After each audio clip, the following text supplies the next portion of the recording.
Hello, my name's Cliff Freilich. I'm the Executive Director of Cinema St. Louis, and we're the presenters of the 29th Annual Whitaker St. Louis International Film Festival. We're really pleased to be joined for a conversation about the terrific documentary, The Reunited States, with the director, Ben Rekhi, and two of the subjects. We're really pleased that we have a couple of subjects who are willing to join us. Greg Orman, who is well, you've already seen the film, so you do know he was a former candidate for governor in Kansas. And then David Leaverton, who with his wife hit the road and traveled the entire United States to try and bring people together. He started, and he'll talk more about this shortly, as a Republican operative and realized at a certain point that perhaps partisanship was not the best way to actually forward this country. So let's get started. Let's begin with Ben and ask how you actually came to this subject, why you decided to make a documentary about it, and then how you identified the people that you wanted to focus on. Yeah, no, thanks, Cliff, and thanks to everyone who's stuck around to watch this Q&A.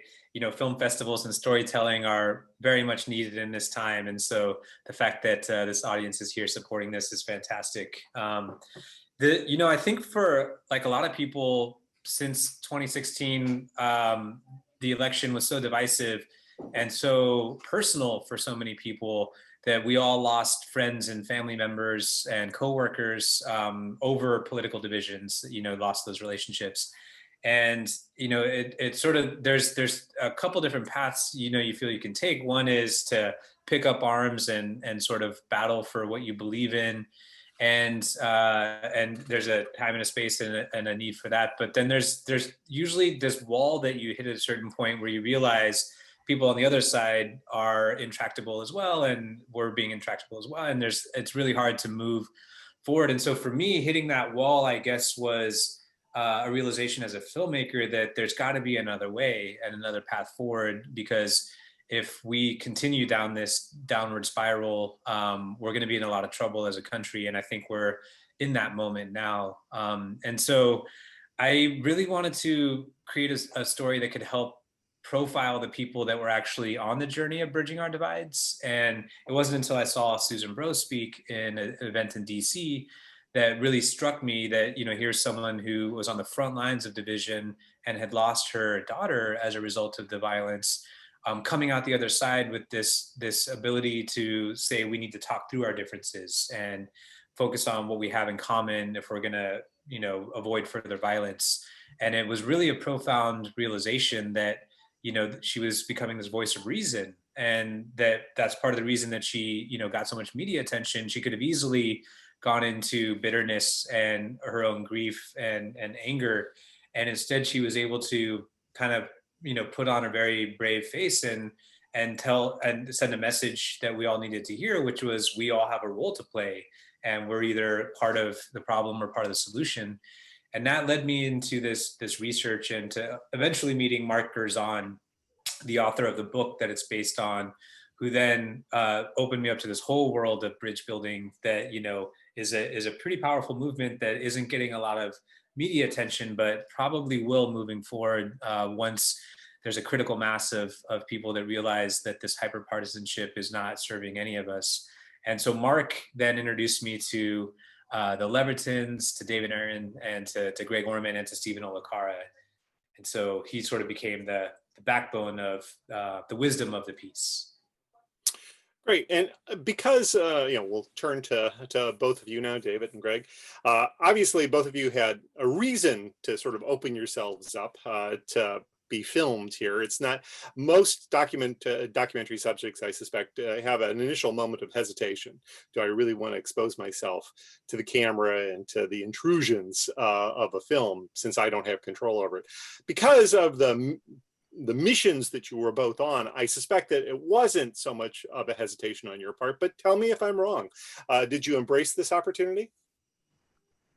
I hesitated until I talked to Ben. I think this is the first time I've ever been in a movie. And for us, it was, we've got to have complete trust that this guy is not going to screw us over. Because like you can film, I don't know how many hours of film he has of our family across the country, but it could be 1,000. I don't know. Like you literally could take the worst moments of those 1,000 hours, and I would look like the biggest dirtbag in the history of America, because parts of my life are the biggest dirtbag in the history of America. But I felt like I could trust him to at least portray us accurately, both the good and the bad, and not just kind of skew. And so really it came down to, do I trust this guy's heart? And I do. He's a pure-hearted guy who's doing this for the right reasons. And it was an honor to work with him and just to open up our family and our lives to him.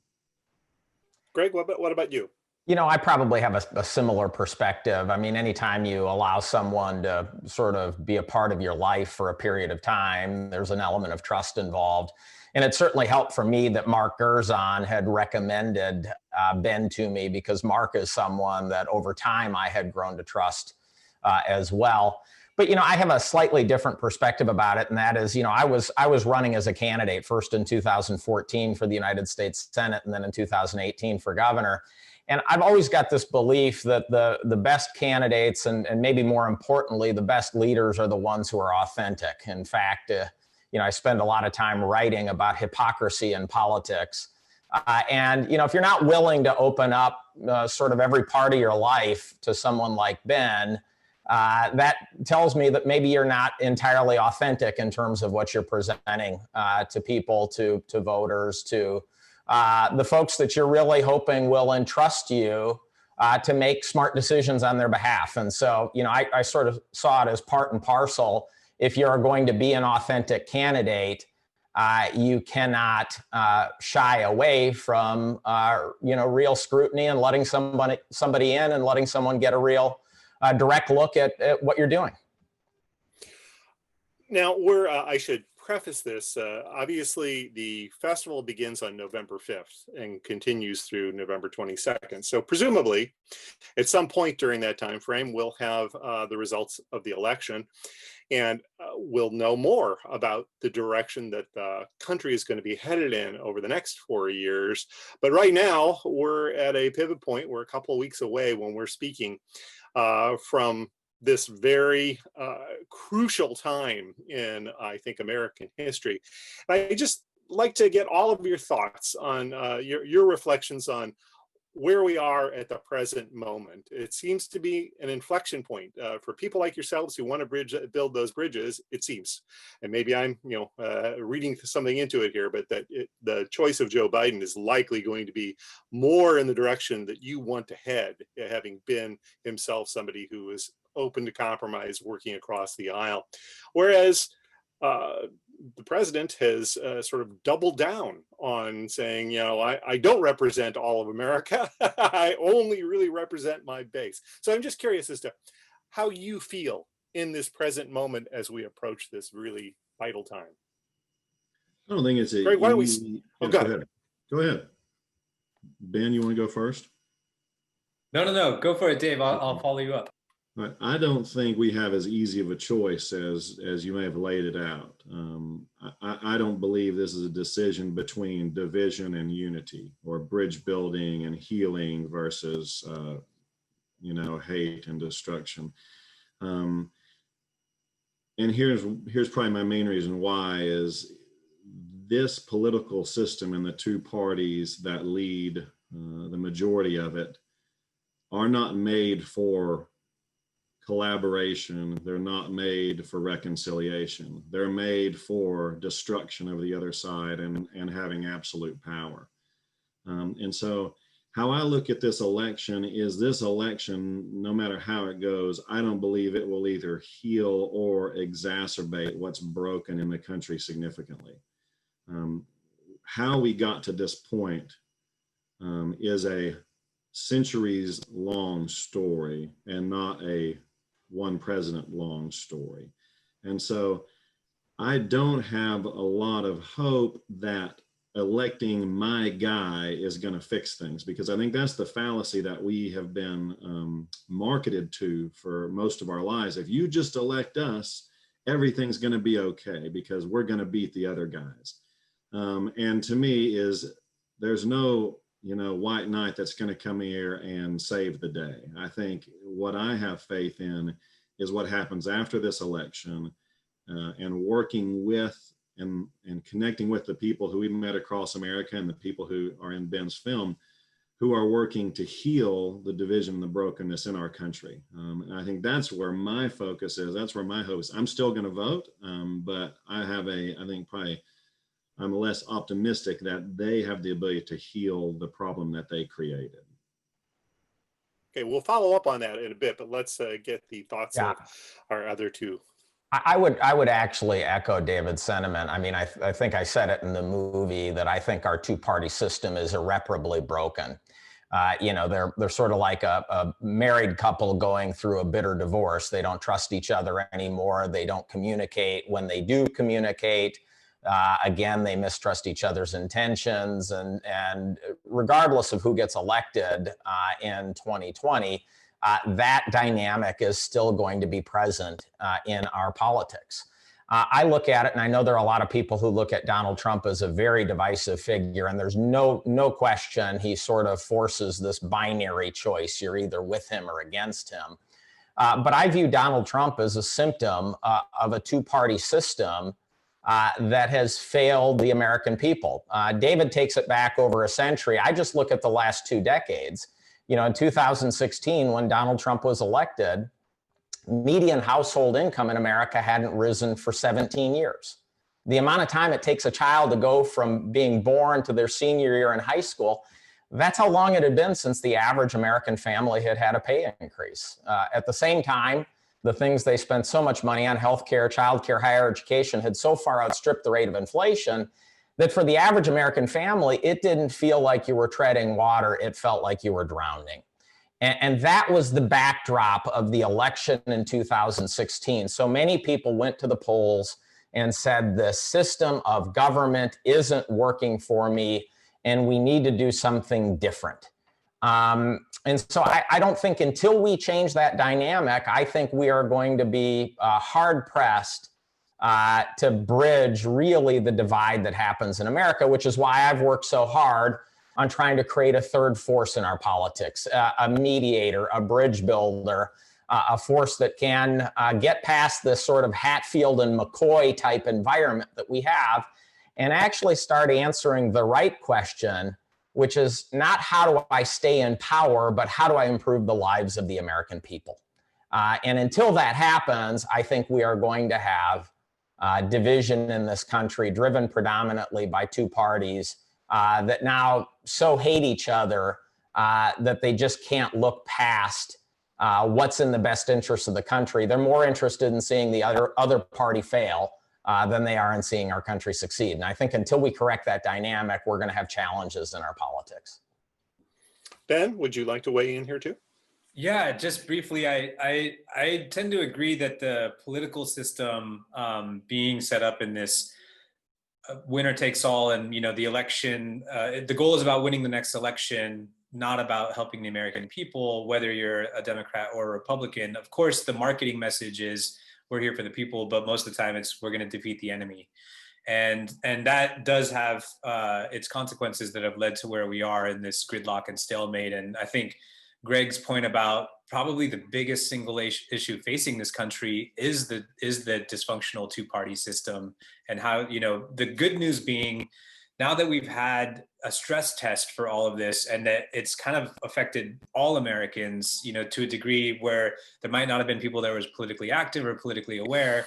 Now, all of the sort of safeguards that have been put in place have been tested, questioned, thrown out. That does create an awareness of, the system is broken for more Americans, which gives me a little bit more hope that people are taking action in whatever form they have. For me, this film is really about the citizens, not our elected officials. And there's 330 million of us, kind of alluding to the symptom that Greg was talking about. The divisions that were perpetrated from the top down in order to win elections have polarized us to the point where there's vulnerabilities and hate towards each other that someone can capitalize on to the degree that our president has. Whether you love him or hate him, he's brought out an intense passion in the people. And so that to me is also an opportunity, and why I am hopeful that because people now are engaged and, whichever side you're on, people are paying attention. To me, it's really how do we fix those symptoms at a deeper level, the pain that people are feeling, the hate towards your fellow neighbors, like that enmity is where the real damage is being done, is not just, this guy at the top or this party at the top, but if you support them, then you are evil too. And I don't want to talk to you. Like that's the real danger, where this fabric has been shredded all the way down to the public. At the same time, I think we're hitting a rock bottom over the next few weeks and months. I'm hopeful that the exhaustion of that fatigue, of that division, will force people to say this isn't working, there needs to be another way. And hopefully ideas like this, or healing divide, could be another sort of avenue that people want to take after that. So I certainly respect everyone's point of view here, and that having this binary choice, this two-party system, is one of the root causes. And as you say, it's then reflected, unfortunately, in the overall population. We've become extremely tribalized. Fixing that is going to require things across a lot of different areas. So let's start with the one that we've just been discussing, and that is the two-party system. Realistically, how do you break that stranglehold? How do you actually diversify, allow other candidates to actually become part of the overall conversation, and then force the US, the US political system isn't used to working with multiple parties in which coalitions have to be formed in order to move forward particular legislation and ideas. We just don't do it that way. We've never done it that way. So how do we make that fundamental shift to allow that to take place? Well, I've spent a reasonable amount of time working on this, so why don't I start by answering that question? I liken the two-party system, the one area where they agree, and the one area where they work together in a very bipartisan way, is rigging the rules in such a way that ensures that they don't have any competition. And that's sort of part of the challenge that we have with the two-party system. Here we have a system where the players of the game also write the rules of the game.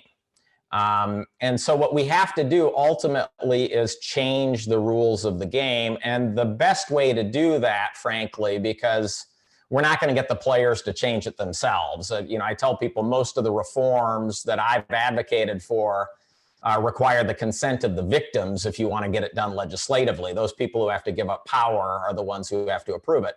But there are reforms out there, like ranked choice voting as an example, that we have seen get instituted in Maine. It's currently on the ballot in Alaska and in Massachusetts. It's now being used in primaries in New York City.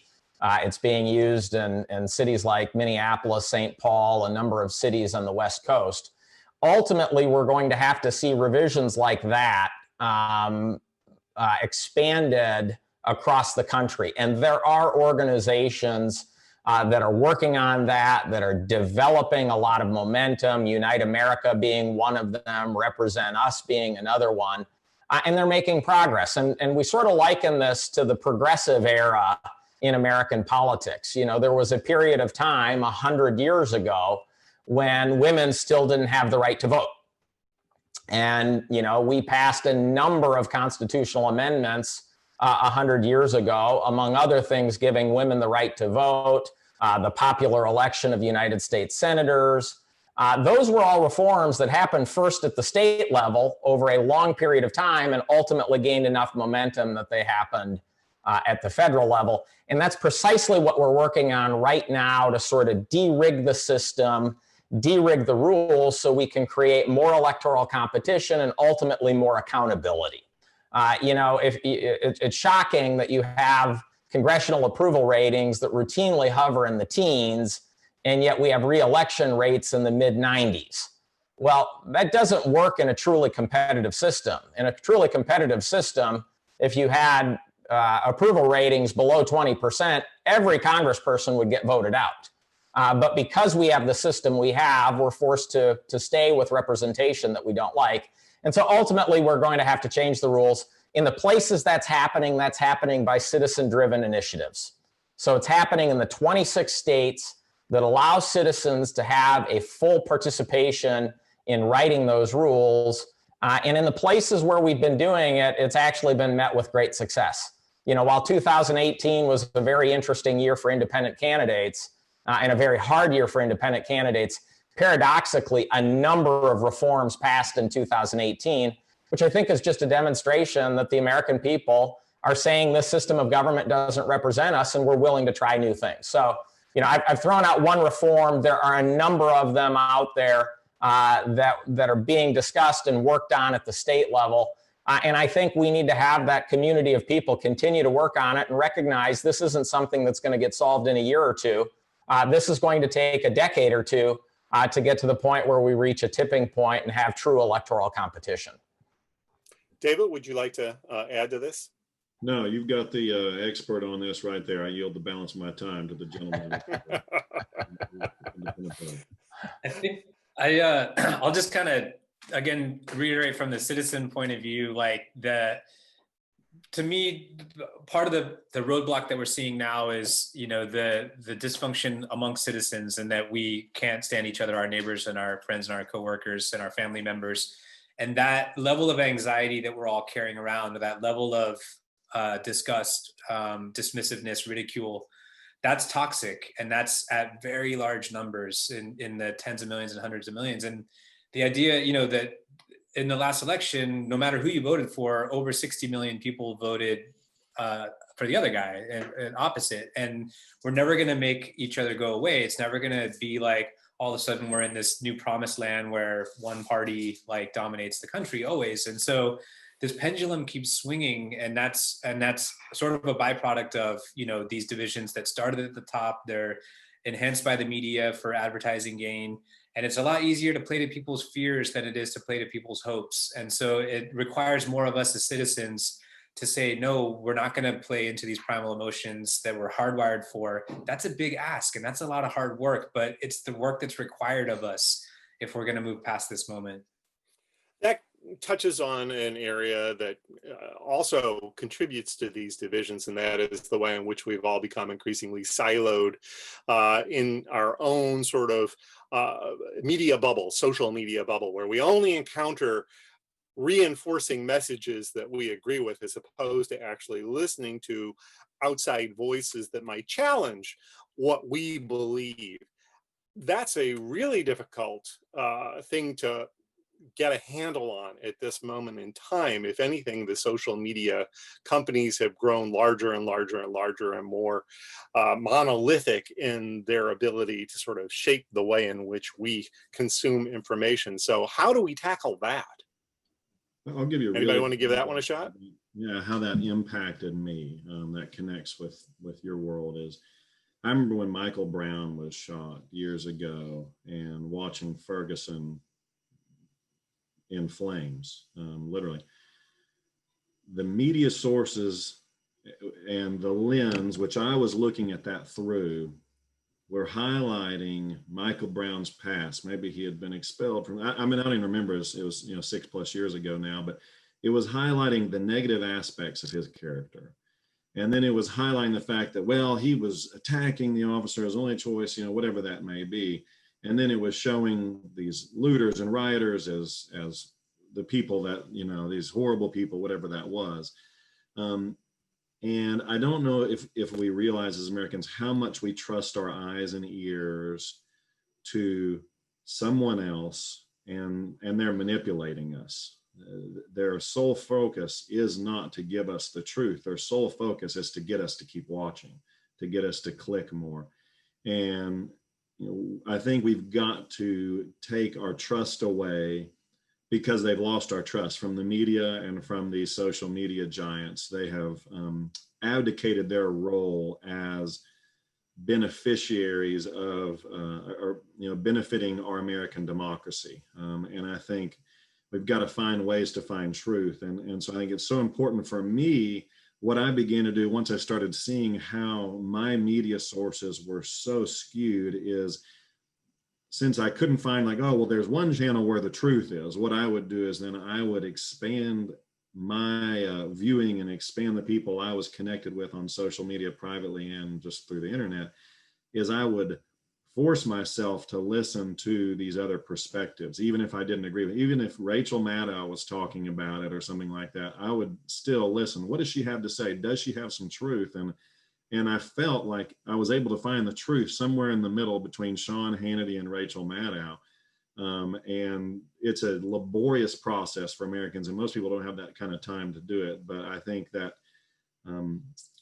movie that we've talked about that I love, The Social Dilemma, I think is a really great understanding of how not only the social media, but the media as well, our TV channels, cable news, and our traditional 3 news networks.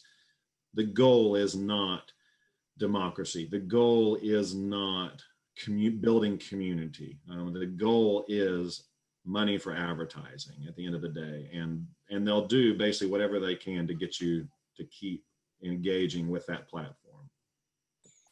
Yeah, just to add quickly to that, because you brought up The Social Dilemma, the one way to, as a litmus test, is to say if you are feeling anger or outrage at something you're reading or seeing, is to just to pause for a moment and think of who's profiting from that, whether it's a political party that wants you to feel that way, or a news site because of clickbait and advertising, or a social media site because of advertising and engagement, or a foreign power that wants you to get agitated. There's someone behind your outrage that is purposely trying to stoke these feelings in you. And unless we are aware of that, we will constantly eat out of their hand. And we give them power by letting it trigger our behavior. And so I guess one sort of litmus test is to step back. And again, it puts a lot of ownership on us. Like, how do we fix social media? Is it up to the government to regulate it? Like, are we regulating free speech now? I mean, these are huge issues that no one has real answers for.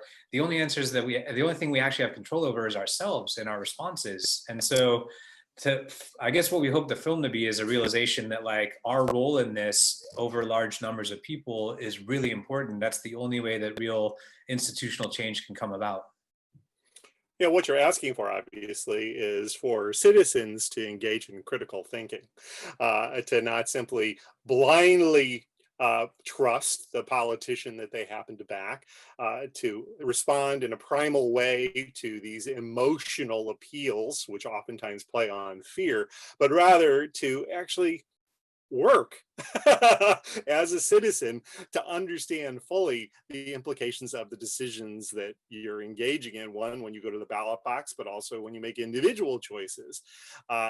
That's a hard thing. Unfortunately, a lot of Americans, it seems to me, are somewhat lazy when it comes to such matters. Have you been, particularly David and Greg, you've been out there, one on the hustings, trying to get votes and talking to lots of people, and the other person going across the country to sort of poll the populace and take the pulse. Are you hopeful that that's a possibility, that we're going to be able to encourage the general American populace to engage in that kind of critical thought?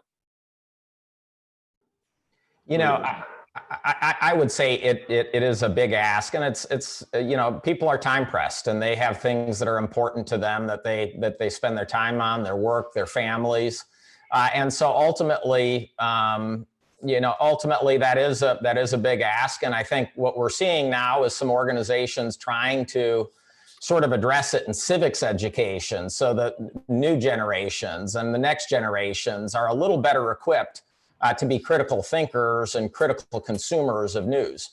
What I will tell you, however, that's more hopeful from the time I've spent traveling and the time I've spent throughout the state of Kansas is I think the American people are fundamentally in more agreement than the news media and the politicians would like you to believe. I think, and it's one of the unique things about running for office as an independent is you get people showing up to your town halls from all parts of the political spectrum. If you're running as a Democrat or you're running as a Republican, generally you're talking to an audience that is either a Democratic audience or a Republican audience. And therefore you get that same sort of confirmation bias and you don't hear other points of view. But as an independent, you get people showing up to your events from across the political spectrum. And what I found is the American people are actually in far more agreement and have far more common ground on a wide range of issues. And that if the American people were making the decisions about how we address certain issues on their own, we would end up making much more progress as a nation. And so the real issue here is we have a political system, and David can speak to this very effectively, where you don't win office by saying my opponent is a reasonable person, but we have some disagreements about a few key issues, and I'd like you to consider those.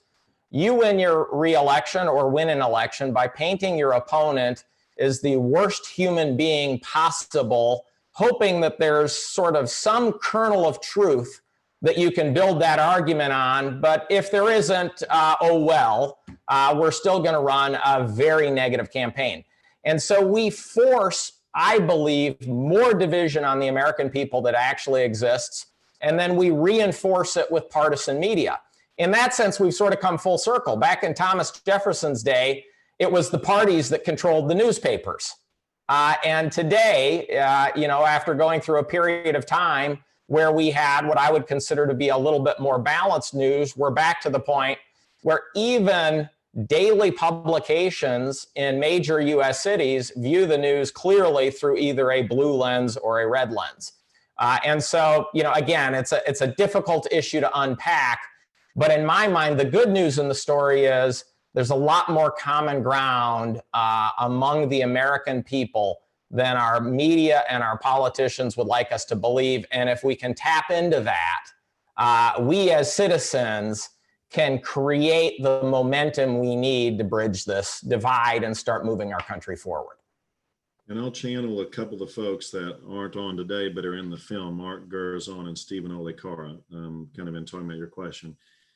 I've got hope for several reasons. I think one of the big ones is there is a massive generation of voters that are getting bigger with the passing of each day who are fed up with this binary choice.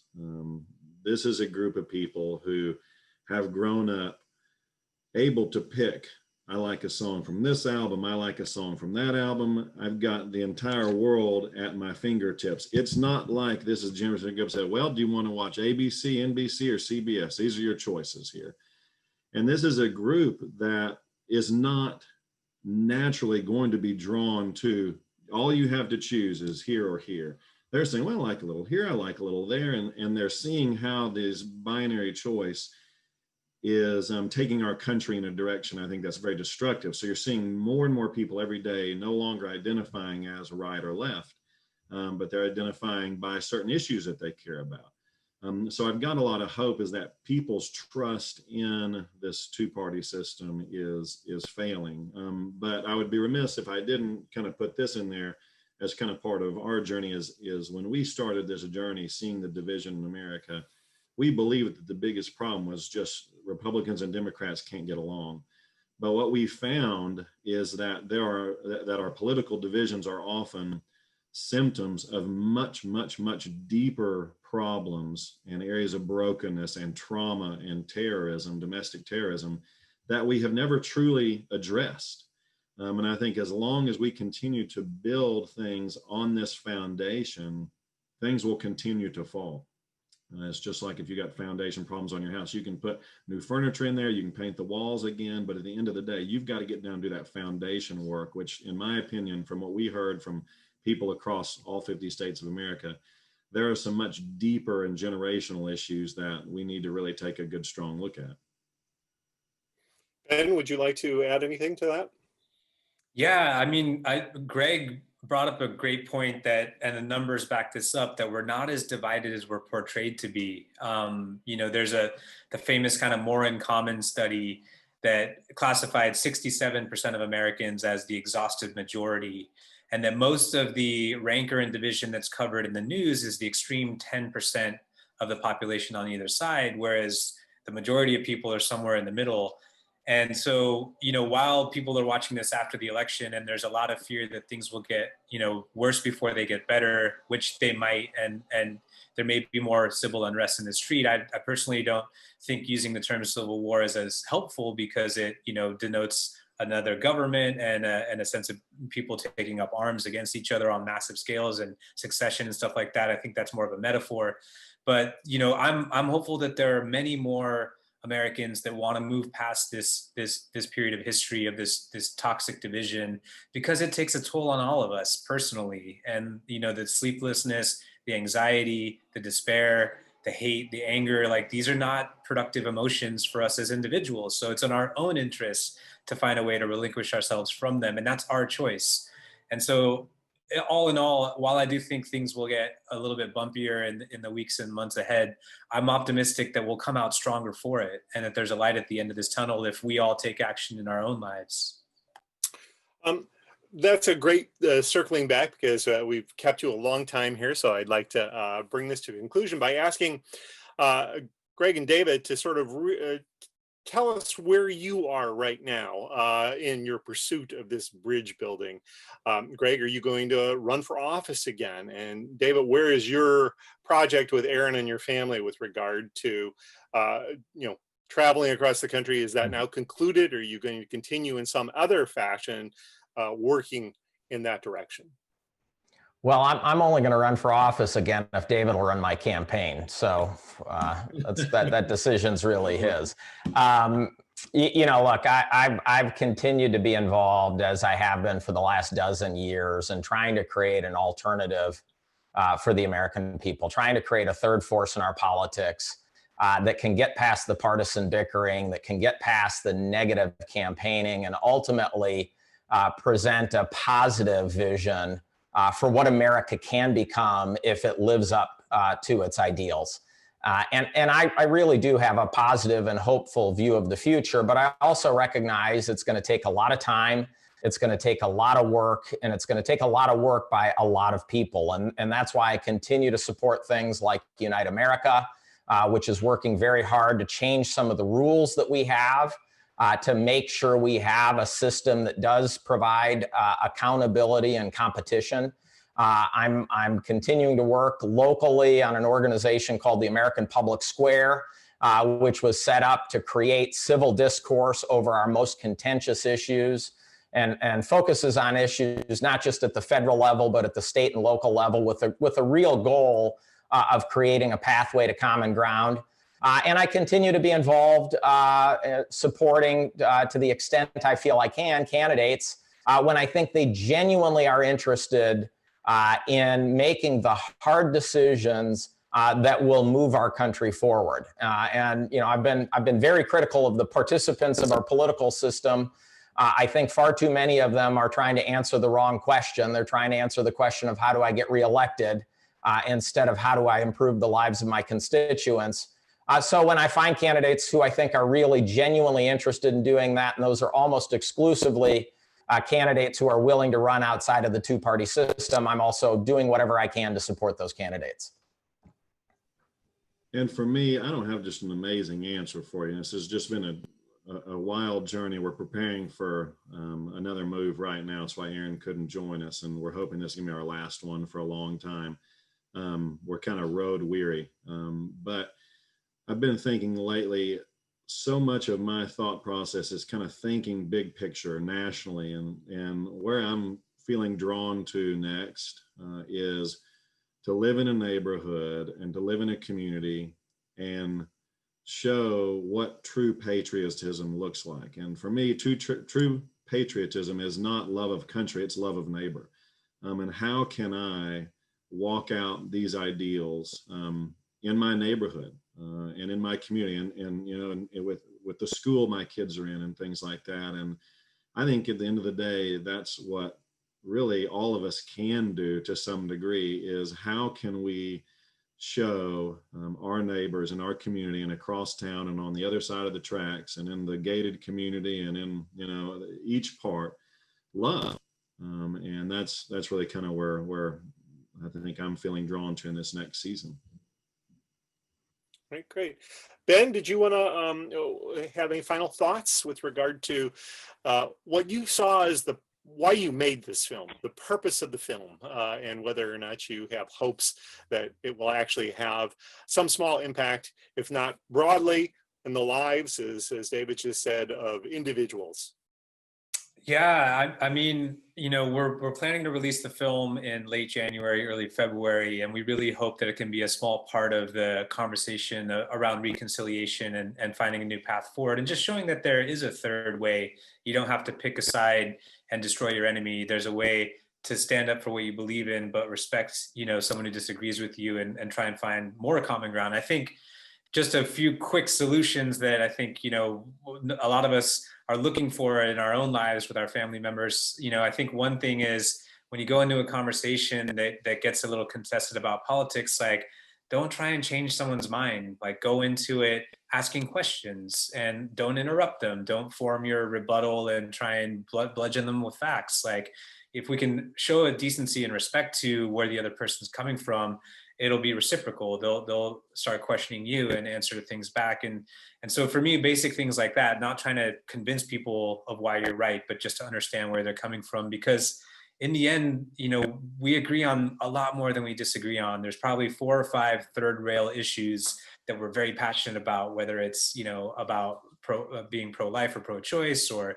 immigration or gun control, healthcare. But there's 1,500 or 2,000 that we actually agree on. And so we want the same things, we just disagree on how to get there. And so for me, a lot of it is just, keep that kind of those ideals in check, and that those passions that we're feeling are something that we all have to navigate through. And so, yeah, we hope the film can be a sort of on-ramp to this and show that there are different methods of going about it in our own lives. And these are things that you can do starting tomorrow. They don't require changing how our government works. They just require changing how we interact with each other. All right, well, thank you. That's a great exiting moment, I'd say. So thanks again to all of you for taking the time to unpack still further issues that you explore so wonderfully in the Reunited States. Thanks again. Thanks, Cliff. Thanks. Thanks, Cliff, and thanks, everyone. Keep hope alive.